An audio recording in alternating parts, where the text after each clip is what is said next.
Советот на општина Валандово денес одржа вонредна седница на која се зборуваше за рудникот за катоден бакар во местноста Казандол, но и за барањето на граѓанската иницијатива Спас за Валандово да се распише референдум. Граѓанската иницијатива за заедничка Македонија по 60-ти пат низ цела Македонија со протестен марш, на кој побараа отфрлање на тиранската платформа и нови парламентарни избори за излез од ситуацијата во која се наоѓа Македонија. Агенцијата за млади и спорт ги презентира мерките и новите проекти во општина Василево во областа на спортот, а се најавија и нови зафати во доменот на спортот во ова населено место.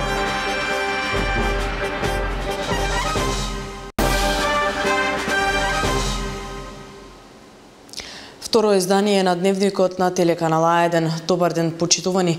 Започнуваме веднаш со Дневникот. Советот на општина Валандово денес одржа вонредна седница на која се зборуваше за рудникот за катоден бакар во местноста Казандол, но и за барањето на граѓанската иницијатива Спас за Валандово да се распише референдум на кој граѓаните ќе кажат дали сакаат на 1 километар од градот да има рудник.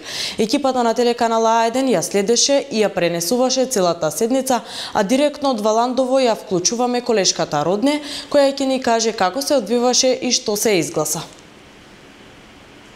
Да, токму така, Наташа. По исцрпни 3 часа дискусија, Советот на општина Валандово, кој денес одржа итна седница на Совет по барање на советничката група на СДСМ, отфрлена е предлог одлуката на дневен ред да се стави точка за распишување на референдум на кој што граѓаните на Валандово би се искажале дали се за или против отворање на рудници. Советникот од СДСМ Перо Костадинов, која започна денешната расправа, истакна дека треба стагнирање на изградбата на рудникот во Казандол и продолжување на денешната седница со предлог точка за референдум на кој граѓаните ќе одлучат дали се за или против. На ова претседавачот на Советот Јасмина Сечкова истакна дека веќе се одржала јавна расправа за рудникот на 30 март 2015 година и дека денес нема овластено барање кое што стигнало до нив за таква точка, туку единствено дека треба да се чуе мислењето на експертите. Јас предлагам тука за да добиеме една појасна слика за текот на денешната седница на Советот на општина Валандово, да ги чуеме изјавите од градоначалникот Николче Чурлиновски и од советникот од СДСМ Перо Костадинов. Беше иницијативата од советничката група на СДС околу распишување на референдум за стопирање на работата на рудникот Казандол и расправа. Советничката група на и јас као градоначалник на ВМРО ДПМН ги покани сите експерти кои што нешто значат во Република Македонија околу оваа проблематика, особено околу еколошкиот елаборат и заштита на животна средина. Советничката група на СДС, а и моја иницијатива беше да, ние сме за екологија, меѓутоа сме и за економија. По вокација сум лекар и сум прв застапник дека еколошкиот живот во еколошки чиста општина е најбитен за нашите граѓани. Мој податок околу изнесувањето и кога беше елаборацијата на елаборатот за заштита на животна средина беше дека прв ќе иницирам штрајк пред отварањето на рудникот доколку се што е напишано во елаборатот не се спроведе. Одредените групи на луѓе кои што денеска протестират и се организирани за овој митинг имаат своја позадина и зошто тоа го прават. Рудникот е веќе 2 години во изградба и зошто кога беше време да реагират и пред инвеститорот да почнеше да го гради рудникот, тоа не го направи. Него токму сега се прави кога треба да се собираат поени за локалните избори. Јас ги сваќам луѓето, политиката е политика, меѓутоа ние како граѓани треба да сватиме дека ако експертите, а на кои што треба да им веруваме, ни потврдуваат дека имаме заштита, имаме заштита. Затоа предложивме пред Советот на општина Валандово да, бидејќи во нивното писмо точно е кажано дека сите граѓани не се запознаени во општина Валандово, ние сме први за референдум и јас како градоначалник нема потреба граѓаните да собираат 2000 потписи за да стекнат право за референдум. Веднаш со одлука на Совет ќе донесеме одлука да се распише референдум, меѓутоа претходно сите граѓани во сите 14 населени места со експертите да бидат запознаени за што се работи. Кога ќе ги слушнат експертите, тогаш граѓаните нека се изјаснат на референдум дали се за или против отварањето на рудник. Беше барање за дополнување на дневниот ред, две барања.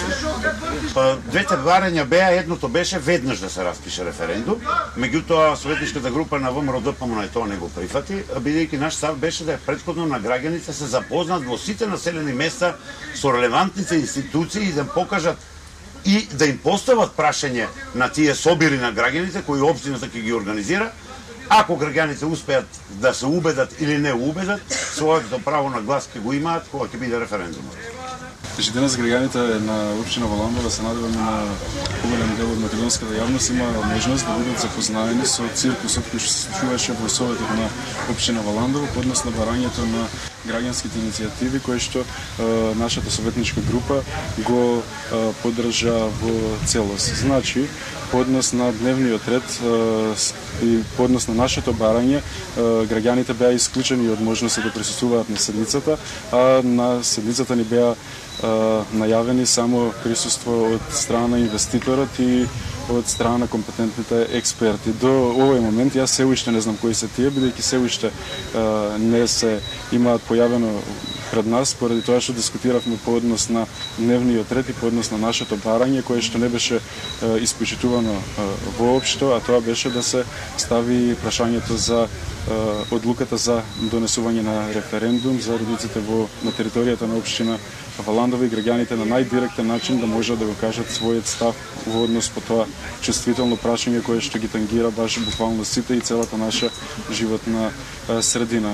Имавте можност да видите нашите предлози за дополнување на дневниот ред воопшто не помина, така да на граѓаните има искратена можноста на најдиректен начин да одлучуваат по однос на ова битно прашање. Да, ова беа изјавите на градоначалникот на општина Валандово Николче Чурлиновски и советникот од СДСМ Перо Костадинов, кои што беа дадени изјави за медиумите кои што беа дадени на една од паузите на ова беа кажала маратонска итна седница, свикана седница на Советот на општина Валандово. Инаку расправата денешна доби друга димензија кога беа повикани концесионерот, представници на Министерството за животна средина и експерти да присуствуваат на самата седница, пошто советниците од СДСМ ја напуштија седницата, а со нив се отидоа и представниците на Спас за Валандово, кои за цело време додека траеше седницата беа пред објектот каде што се одржуваше седницата и протестира. Тие има исто така и барање до Советот на општина Валандово да бидат дел од седницата и да присуствуваат додека таа трае, но представничката, тоест председателот на Советот, председавачот на Советот, господјата Јасмина Сечкова, кажа дека барањето не може да се прифати поради тоа што тоа барање не е доставено од областен представник на ова граѓанско здружение. Инаку нашата екипа и понатаму останува на терен и ја следи седницата. Сега во моментов излагања, како што може и нашите гледачи да видат од нашите постојани директни вклучувања. Во моментот се уште концесионерот, представници од Министерството за животна средина и експерти продолжуваат со своите излагања и аргументи кои што се однесуваат на работата на рудникот Казандол. Нашата екипа и понатаму останува на терен. За сите дополнителни информации, доколку има промена на оваа ситуација, ќе известиме во наредното издание во Централниот дневник во 20 часот. Наташа. Токму така, Родне, ти благодарам за информациите, како што кажа и ти, екипата на телеканал А1 ќе продолжи да го следи текот на седницата на Советот на општина Валандово. Само да нагласам за нашите гледачи дека официјалната страна на телеканал А1 на социјалната мрежа Facebook со пренос во живо денеска забележа рекордна посетеност од неверојатни 65.000 прегледувања и 700 коментари на граѓани од југоистокот со најразлични ставови за или против референдум за рудникот Казандол. Регионалната телевизија, телеканал А1, е единствениот медиум од југоистокот кој вршеше пренос во живо од вонредната седница на Советот на општина Валандово. А ние продолжуваме понатаму со дневникот. Граѓанската иницијатива за заедничка Македонија по 60 пат низ цела Македонија ќе одржат протестен марш на кој ќе побарат отфрлање на тиранската платформа и нови парламентарни избори за излез од ситуацијата во која се наоѓа Македонија.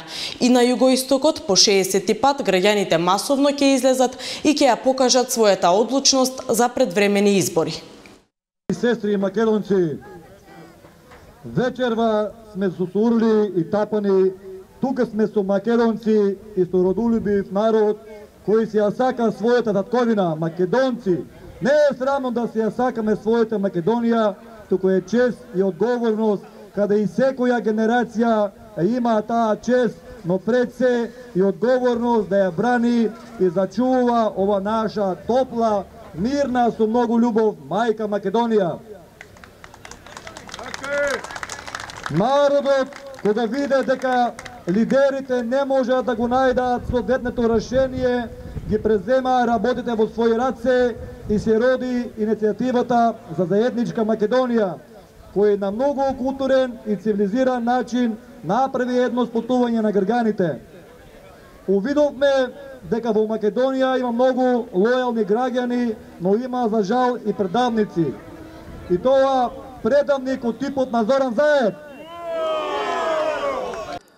Драги мои сограѓани, постои една мисла. Тешко е да победиш човек кој никогаш не се откажува. Тоа треба да ни биде идеја водилка и во иднина, како и досега. Немојте да се колебате, браќа, и да се сомневате дали е корисен или не нашиот протест.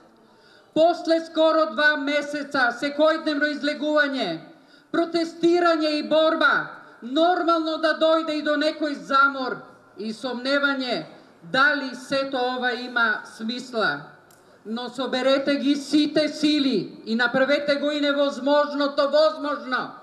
Ајде да резимираме накратко и да видиме дали има резултат нашата борба. Вие што мислите?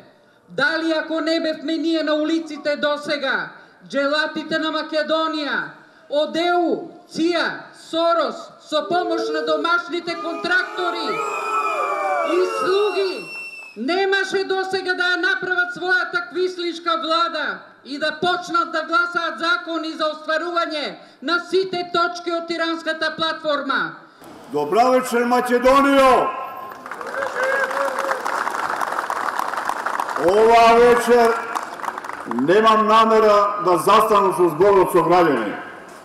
Ова вечер ќе го придадам епитетот затоа што вие сте храбри луѓе, затоа што вие сте достоинствени, затоа што вие ја сакате оваа земја на која има лосон наезда. Но, можеби овој пат нема да се согласам со рефренот на Гане Тодоровски, колку сме, толку сме, но не сме токму. Еве зошто. Јас го знам радови со многу бројни луѓе. Се прашувам сами од себе. Исто, веројатно и вие се прашувате. Каде се тие наши браќа и сестри? 50 и кусур дена тука бдееме на овој площад. Продолжуваат инвестициите во спортот и младите кои се занимаваат со спорт. Спортски зафати имаше и во општина Василево, каде се презентира и новите мерки за спортот страна на Агенцијата за млади и спорт. Директорот на Агенцијата за млади и спорт и агенцијата што има вложено на територијата на општина Василево, ако кон тоа додадеме и она што е вложено од другите институции на владата на Република Македонија и она што е во тек вложување од страна на општина Василево, ќе видиме дека има вложено милионски суми и средства на територијата на општина Василево за изградба на спортска инфраструктура. Целта ни е едноставна. Згрижување на сите деца, односно задржување на сите деца тука и не само тоа, да овозможиме што поправиле на психофизички развој на сите деца на територијата на општина Василево.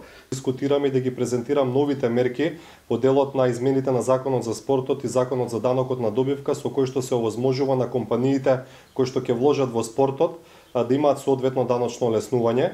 Имаше навистина голем интерес пред се од сите оние компании кои што се дел од индустријската зона во Василево за вложување во локалните спортски клубови тука во општината Василево. И јас навистина сум убеден и оптимист дека локалниот спорт, но и регионалниот спорт во овој дел на Република Македонија ќе заживее.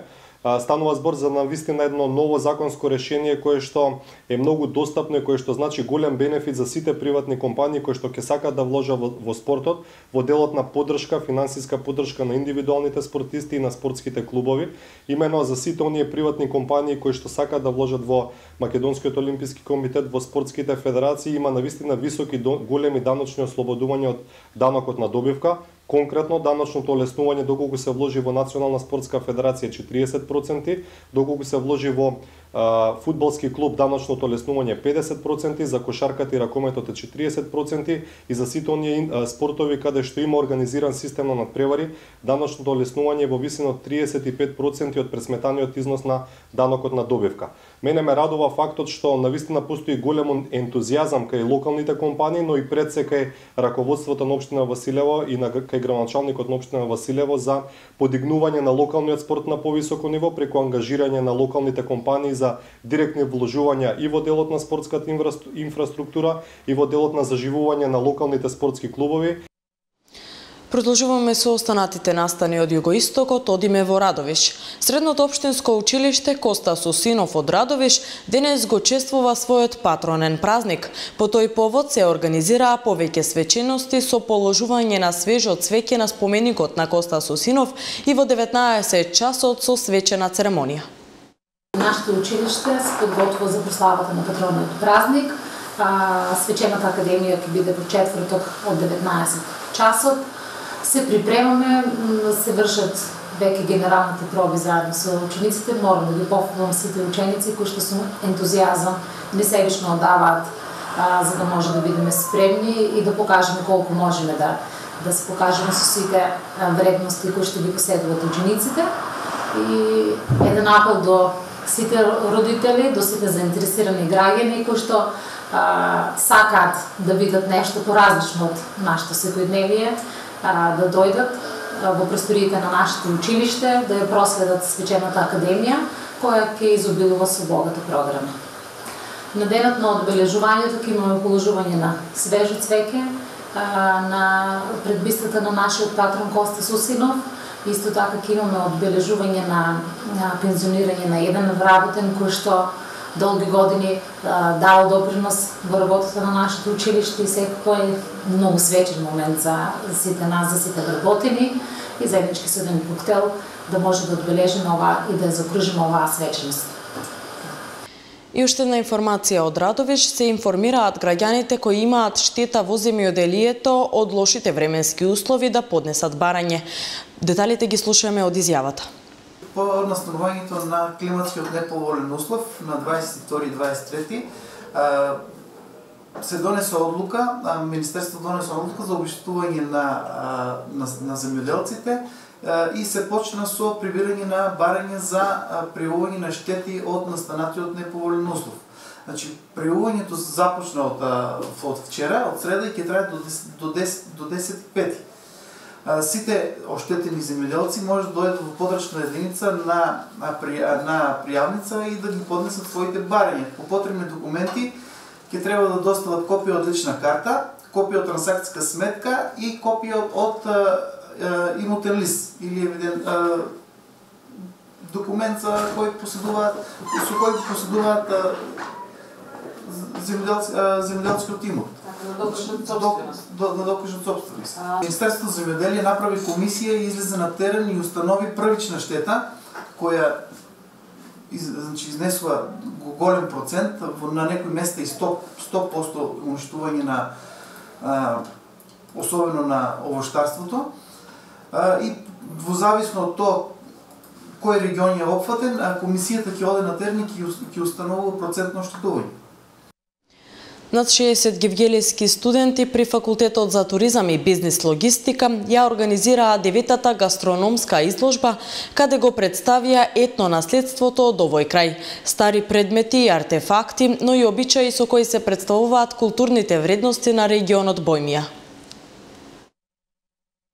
Во Гевгелија се одржа традиционалната 9-та поред туристичко-гастрономска изложба на алтернативни форми за развој на туризмот, организирана од страна на студентите на Универзитетот за туризам и бизнис логистика Гоце Делчев од Штип.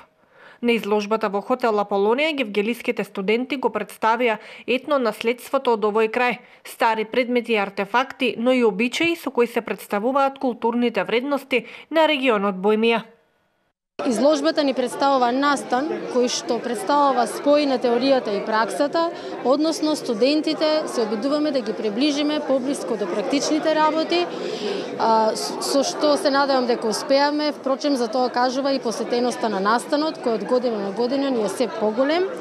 И јас милувам да кажам дека златото во овој регион ќе го бараме во туризмот, како спој со економијата и бизнисот заедно, зашто впрочем кажува и посетеноста на овој настан. 60 студенти на изложбата ги презентираа и своите гастрономски вештини и за нив ова представува една голема пракса, но и искуство кое ќе го негуваат во иднина. Овој настан кој што се одржува во Гевгелија всушност представува навистина битен елемент за сите студенти во Скопје, Штип и Гевгелија да бидат дел од настани кои што се организираат под покровителство на факултетот, а всушност се организирани од страна на студентите. Битен елемент е во текот на студирањето, затоа што представува големо искуство за сите студенти и тие имаат можност да се уклучат во повеќе проекти, како што е и овој, да стекнат дружење, повеќе знаења во практичниот дел, отколку теоретскиот, што навистина е битен елемент во нашата струка. Во Гевгелија наставата на овој факултет ја посетуваат 150 студенти и овде постојат добри услови за изведување на наставата, но и за соработка и афирмација на туризмот под ова поднебје. Програмата на изложбата беше избогатена со музички дел и со младите играорци од Друштвото Боемија.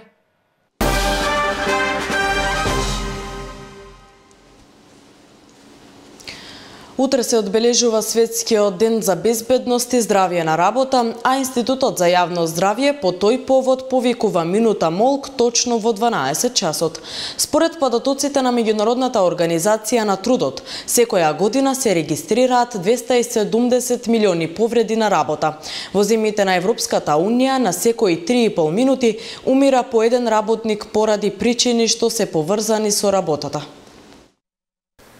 За околу 30% се намалил бројот на регистрирани повреди на работно место во Македонија во минатата година во споредба со претходната година. Последните податоци покажале дека во 2016 година се регистрирани 894 повреди на работа, а најголем дел од нив и натаму се во индустријата и рударството, односно 356 или 39,8%. Ова го покажува извештајот од Институтот за јавно здравје, кој во пресрет на утрешниот ден, кој се одбележува како Светски ден за безбедност и здравје на работа, повикува на минута молк точно во 12 часот, со што ќе се изрази почит кон оние кои ги изгубиле животите во несреќни случаи на работа. Според податоците доставени до Институтот за јавно здравје, во минатата година во Македонија се регистрирани 2 смртни случаи поради повреди на работа, што е 10 пати пониска вредност во однос на земјите од Европската Унија. Во структурата на регистрирани повреди на работа во 2016-та, на второ место се повредите кај останатите осигурани лица кои во структурата на вкупните повреди на работа учествуваат со 19,5%. На трето се повредите во здравството и социјалната заштита со вкупно регистрирани 161 повреда или 18%, а споредбата со претходната година покажала дека и тогаш е евидентиран сличен број повреди. На четвртото место се повредите регистрирани во сообраќајот и врските. Во градежништвото, кое традиционално представува едно од најризичните дејности, се регистрирани вкупно 10 повреди на работа, што представува 1,1% од вкупно регистрираните повреди во овој период. Во Македонија евиденциите за повреда на работа се уште се водат преку индивидуалните пријави за повреди на работа. Овој извештај се доставува и во подрачната служба на Фондот за здравствено осигурување, од каде се дистрибуира до центрите за јавно здравје, а тие се должни најдоцна до 5 во текувниот месец да ги достават извештаите од претходниот месец до Институтот за јавно здравје. Анализата на здравствените институции покажала дека секоја минута поради повреда на работа или професионална болест умираат 4 работници, што представува вкупно 2,2 милиони регистрирани смртни случаи годишно во светот. Околу 1,7 милиони од овие смртни случаи се поради професионални болести, а околу 350.000 поради повреди на работа. А по повод светската недела на имунизацијата, ова утро во утренски пулс се разговараше токму на оваа тема и за бенефитот кој го добиваме од вакцинирањето. Доктор Силвана Петковска потврди дека македонските деца примаат исправни вакцини. Исто така потенцираше за тоа дека доколку продолжи трендот на невакцинирање на децата, ќе се соочиме со враќање на болести кои сме ги искорениле. Треба, значи, се обележува да се нагласат повторно значењето и да се подобри, значи, опфатот со вакцинацијата. За да се каже што е вакцинација, да разберат, значи, ќе зборувам малку на понароден јазик, за да ме разберат вашите слушатели.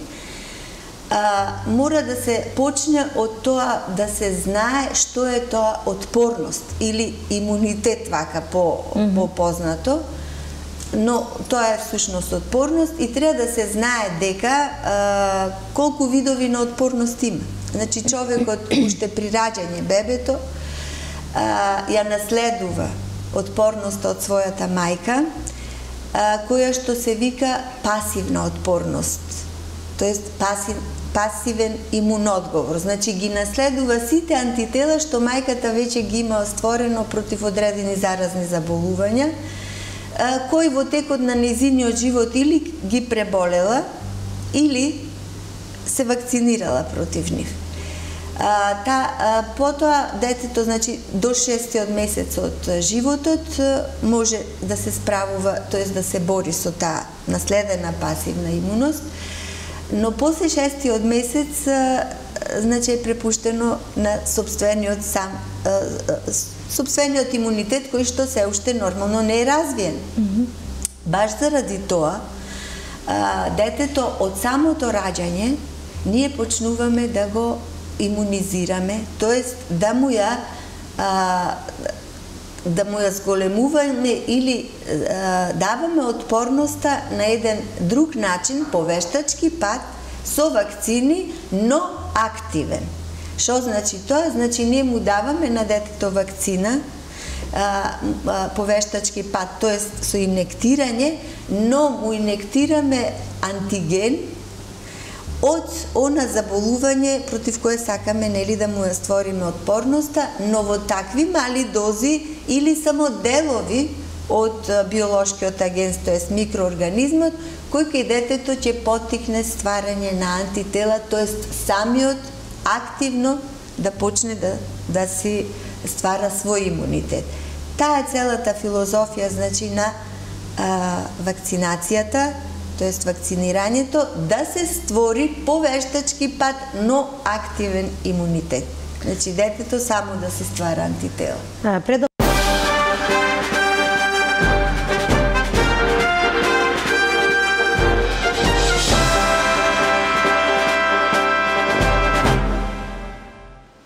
Следуваат настаните од светот, да ги проследиме. Генералниот секретар на Обединетите нации Антонио Гутереш денеска изјави дека меѓународните донатори на хуманитарната конференција одржана во Женева ветиле експлозија одекна рано изутринава покрај меѓународниот аеродром во Дамаск, а веројатна причина е израелски воздушен напад, јави телевизијата Ал-Манар, која е блиску до Хезболах. Според првичните информации, експлозијата се случила во магазин и резервоар за гориво, но во неја нема човечки жртви. Иранската телевизија Ал-Алјам јави дека израелски авиони нападнале воена база покрај сирискиот главен град. Како резултат на нападот избувнал голем пожар. Мисијата на Северна Кореја при Обединетите нации соопшти дека Пјонјанг на целосна војна со САД ќе реагира со нуклеарна војна. Северна Кореја, како што се наведува во соопштението, сигурно ќе победи во борбата против американските империјалисти. Напорите на администрацијата на председателот на САД Доналд Трамп да се покори Пјонјанг со испраќање на носач на авиони во водите на Корејскиот полуостров никогаш нема да можат да ја заплашат Северна Кореја, се вели во соопштението на мисијата. Мисијата на Северна Кореја порача оти на провокациите на САД од секаков вид ќе изврши најжесток против удар, вклучувајќи ненадејни превентивни напади, меѓу кои копнени, поморски, подводни и воздушни маневри, како и разни други методи. Полицијата во Венецуела употреби водени топови и солзавец против демонстрантите кои и денеска се собраа на антивладин протест во центарот на Каракас, изразувајќи противење на левичарскиот претседател Николас Мадуро. Полицијата и армиски сили ги блокираа сите главни патишта кон главниот град, а сите метро станици беа затворени што предизвика хаос во градот. Опозицијата ја обвинува владата дека ги користи безбедносните сили за репресија над мирните протести. Председателот на Грција Прокопис Павлопулус се обрати во парламентарното собрание на Советот на Европа и притоа на Советот на Европа му подари биста на Александар Велики, јавува дописникот на МИА од Страсбург. Павлопулос беше најавен со комплименти пред говорот на ПСЕ. Покажавте великодушност, мултикултурен диалог и почит, а тоа се однесуваше на справувањето на Грција со илјадниците бегалци. Ние грците никогаш не водевме освојувачки војни, никогаш. Ние секогаш сме во одбрана на нашата независност и нашиот суверенитет, па дури и грците кои водеа освојување бидејќи тие сакаа да зборуваат со други цивилизации.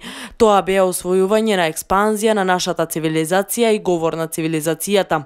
Торбјорон Јагланд се заблагодари за подарокот и рече дека Александар Велики не му припаѓа само на грчкиот народ, туку на целиот свет. И уште една информација за ова издание на Дневникот. Времето во Македонија ќе биде сончево и топло со мала до умерена облачност. Ќе дува слаб до умерен јужен ветер. Температурата ќе се движи од 2 до 27 степени. До петок ќе преовладува сончево и топло време со мала до умерена облачност и ќе дува умерен јужен ветер, особено изразен вдолж повардарието. Температурата ќе биде во пораст, потоа облачноста ќе се зголеми, а најоблачно преку целиот ден ќе се задржи во сабота, додека во наредните денови ќе има подолги сончеви периоди. Од сабота до вторник во попладневните и вечерните часови ќе има локален дожд, кој краткотрајно можно е да биде пороен и проследен со ретка појава на грмежи. Во недела ветерот ќе се промени во северен и тоа ќе биде услови за спуштање на дневната температура за 4 до 5 степени во однос на претходниот ден. Од понеделник температурата повторно ќе биде во пораст. Почитувани гледачи, ова беше се за овој дневник. Следното издание е во 20 часот. Пријатно!